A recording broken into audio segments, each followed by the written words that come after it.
There is no surviving expedition record of the knowledge the Yandruwandha could have given the men at Cooper Creek, not because that knowledge was absent, but because the expedition had no way to receive it. That is not a gap in the archive. It is the archive. The Victorian Exploring Expedition generated thousands of pages of documentation, field journals, camp dispatches, equipment inventories, and eventually a Royal Commission transcript covering hundreds of pages of witness testimony. Those records are, in some sections, meticulous. What they do not contain is a documented moment in which Yandruwandha knowledge was treated as knowledge the expedition needed to survive. The Yandruwandha had been living at Cooper Creek for thousands of years. They knew where water sat when the creek surface looked dry. They knew which plants could sustain a person through a desert summer and how to prepare them. None of that knowledge appears in the expedition record as knowledge that was received and used.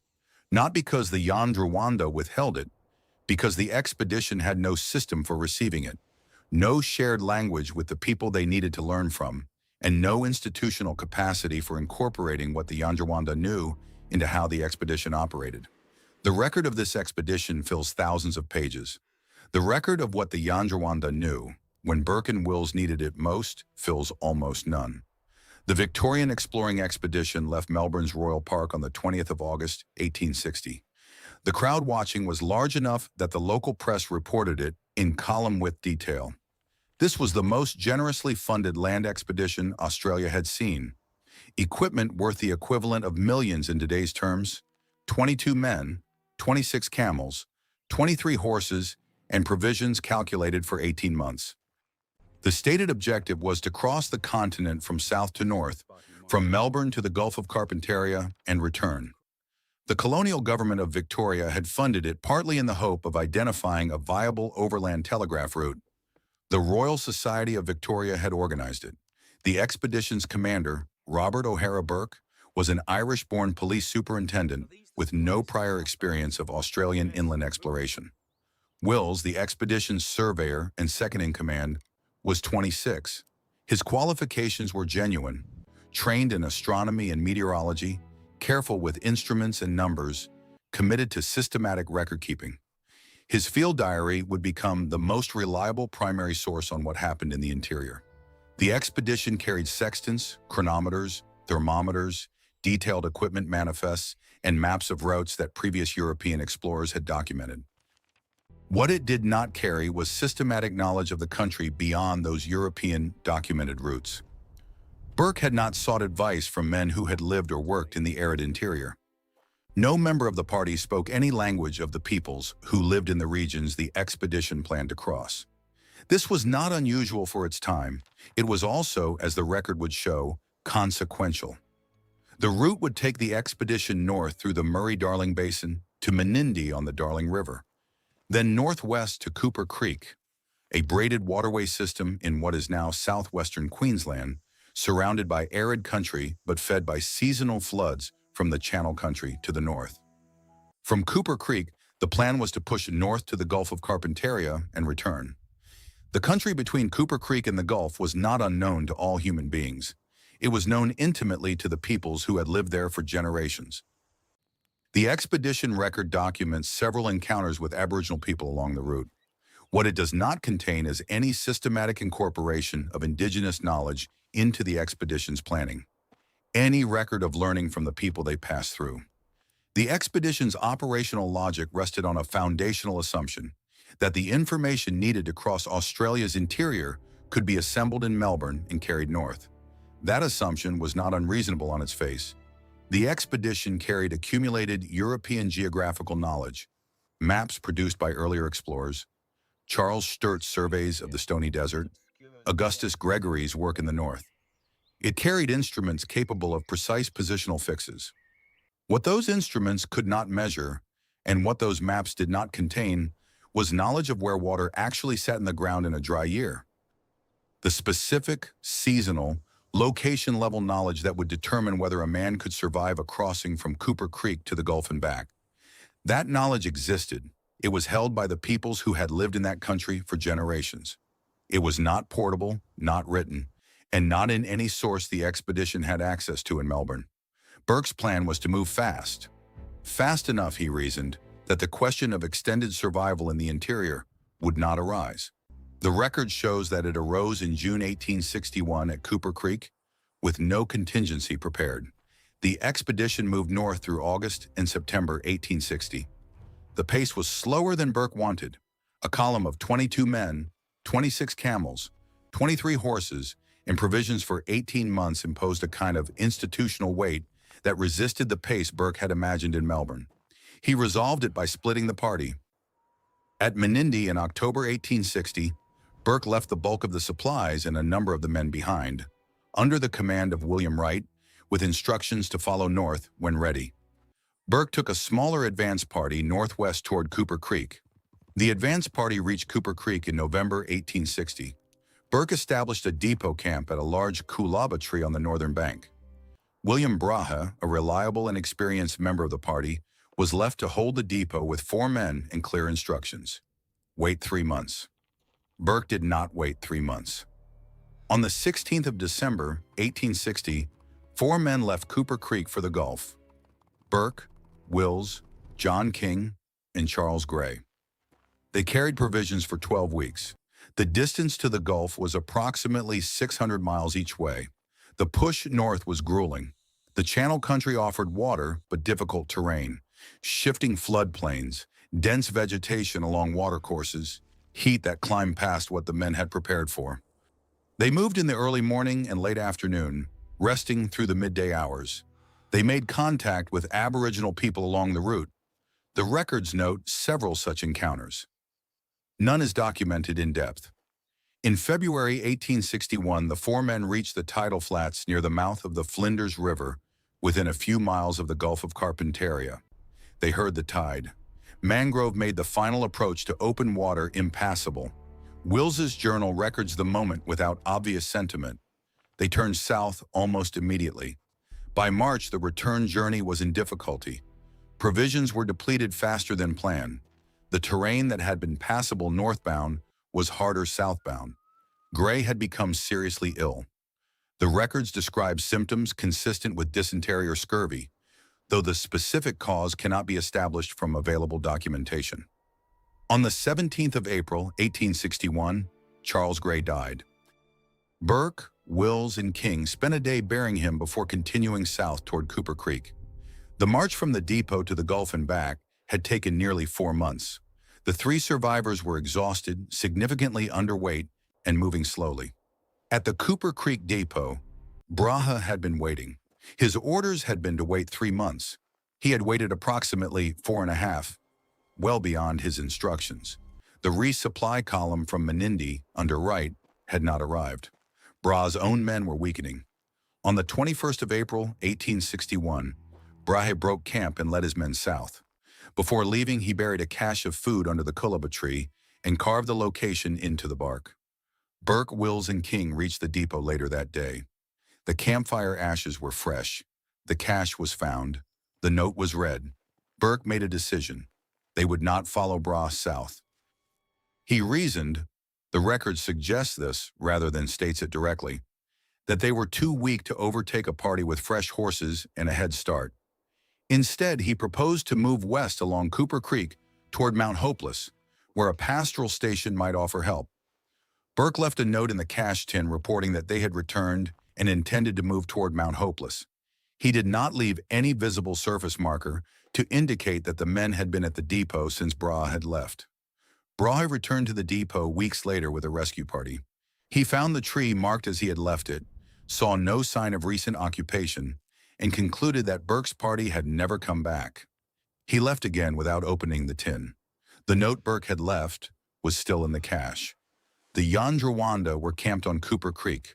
The expedition record contains no account of Burke's party seeking their guidance before turning west. The country around Cooper Creek was not empty. The Yandruwandha were a people whose livelihood was adapted over generations to a country that floods seasonally and dries dramatically. They knew Cooper Creek not as a survival crisis, but as a managed home. Difficult in some seasons, navigable if you understood its rhythms and its resources. When Burke's party found the depot abandoned and resolved to move west, the Yandruwandha made contact. The expedition record of what followed is sparse by comparison with other sections of the documentation. What survives is primarily in Wills's diary. On the 3rd of June, 1861, Wills recorded an encounter with a man he identified as Pitchery. The diary entry is specific. Pitchery directed Wills to fish and to bread, to food sources available in the area. This was not a vague or social gesture. Pitchery was directing Wills toward what to eat. Wills recorded the encounter. What his diary does not record in the entries that follow is any indication that he pursued what Pitchery had shown him with the systematic attention he gave to celestial observations and equipment maintenance. The diary moves on. By the middle of June, Wills was recording his physical deterioration. On the 13th, he noted increasing weakness. By the 20th, he was writing about nardoo, a clover fern that grows along creek systems in the region, and that the Yandruwandha had been processing and eating for generations. "I cannot understand this nardoo at all," he wrote. "It certainly will not agree with me in any form." The Yandruwandha processed nardoo through a series of steps, grinding the spores, washing, and treating them in ways that reduced or eliminated the effect of the thiominase enzyme that nardoo contains. Thiominase, when it remains active, blocks the body's absorption of thiamine.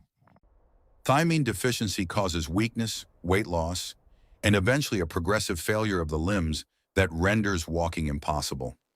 That process was specific knowledge, accumulated and tested over generations of use. Wills did not know it. The expedition record does not show that anyone told him. Wills noted that nardoo would not agree with him in any form. King's narrative records that Burke and Wills sought out the Yandruwandha specifically to learn how nardoo grew, but could not convey what they needed to understand. They were close enough to the question to look for it. They had no means to receive the answer. By the 24th of June, Wills was recording that Burke had died and that his own survival depended on finding the Yandruwandha again. He could no longer walk effectively. He wrote that he needed to get hold of some blacks. The relationship between the expedition survivors and the Yandruwandha in late June 1861 is among the most disputed and least documented sections of the record. What the oral tradition of the Yandruwandha records, documented by anthropologists working with Yandruwandha communities in the 20th century, and what several secondary sources that draw on that tradition describe, is that Burke at some point confronted the Yandruwandha with a firearm and that the Yandruwandha withdrew from the camp. The specific details of this incident do not appear in Wills' diary in the form that oral tradition describes them.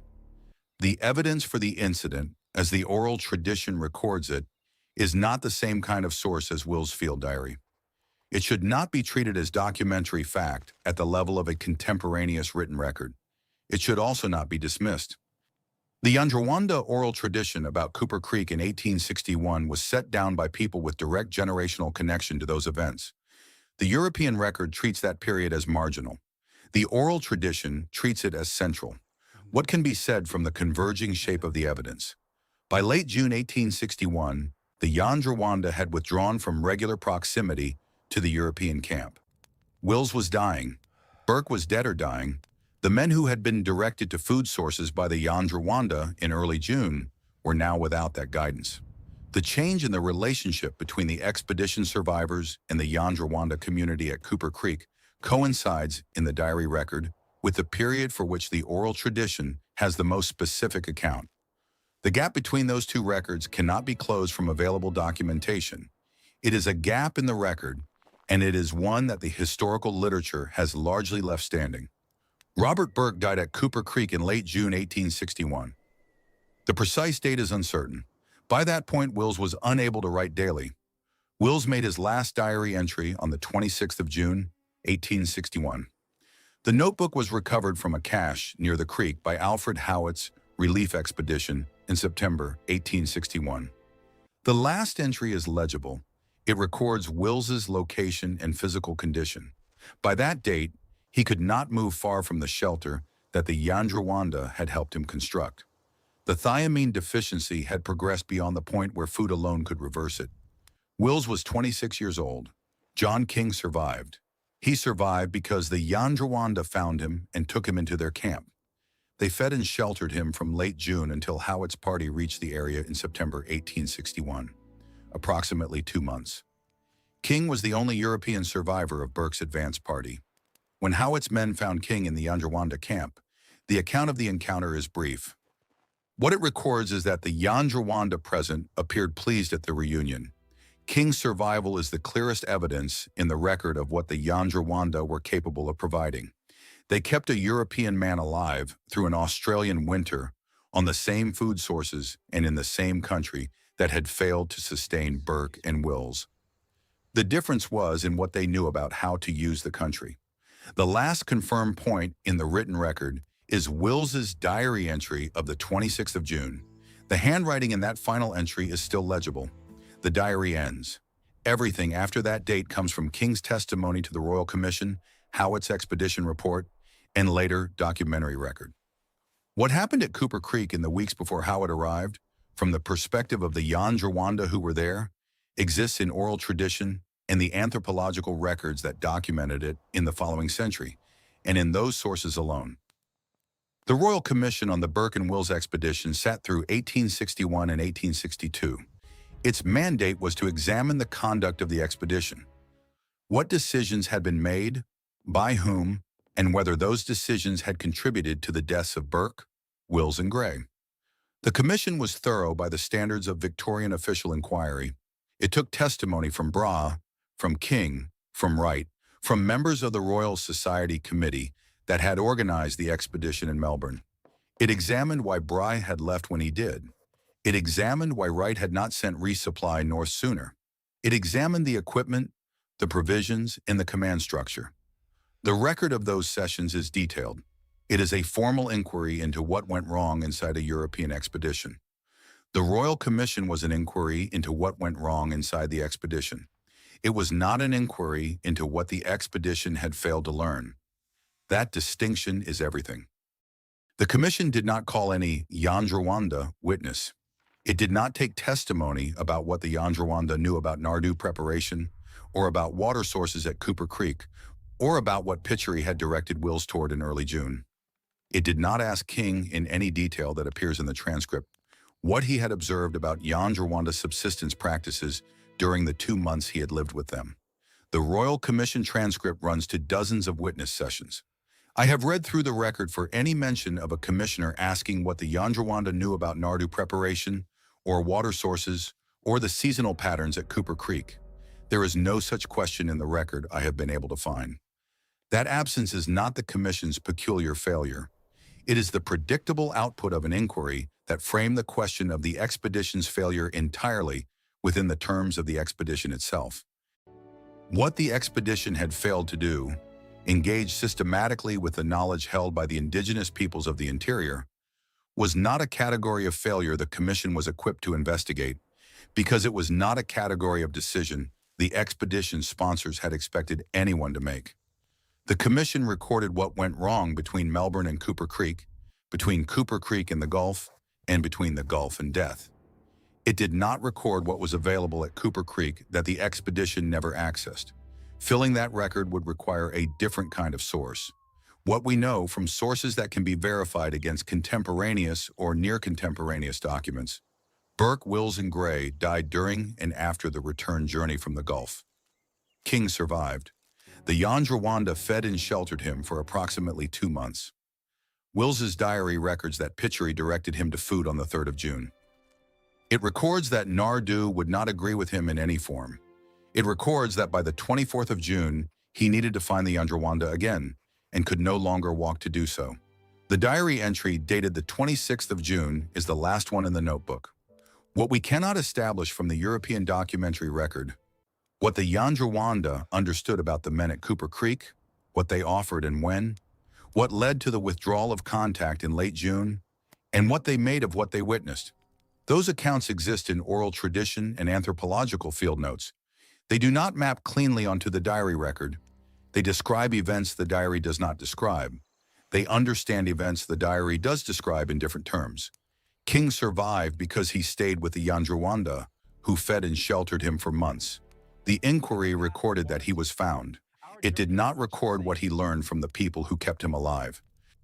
The gap between the European diary record and the Yandruwandha oral tradition is not a failure of the archive.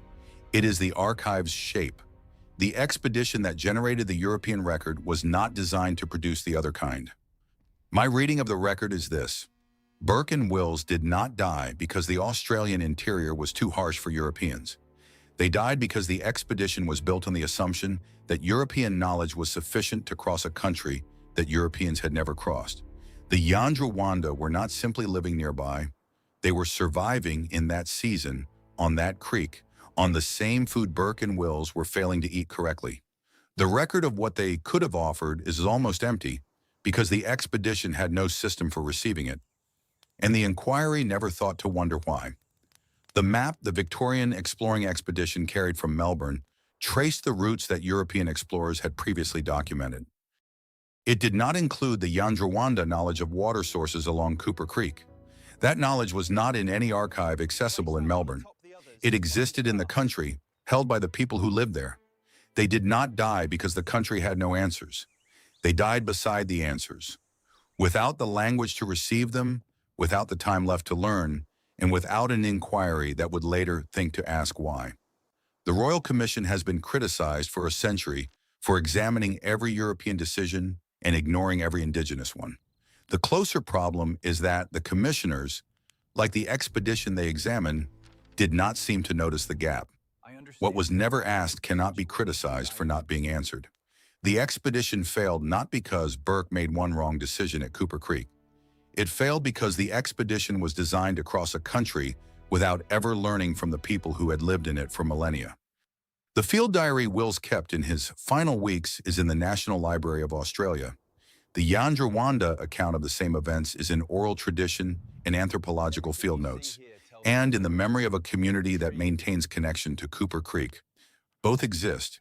They have not been read together in any official record.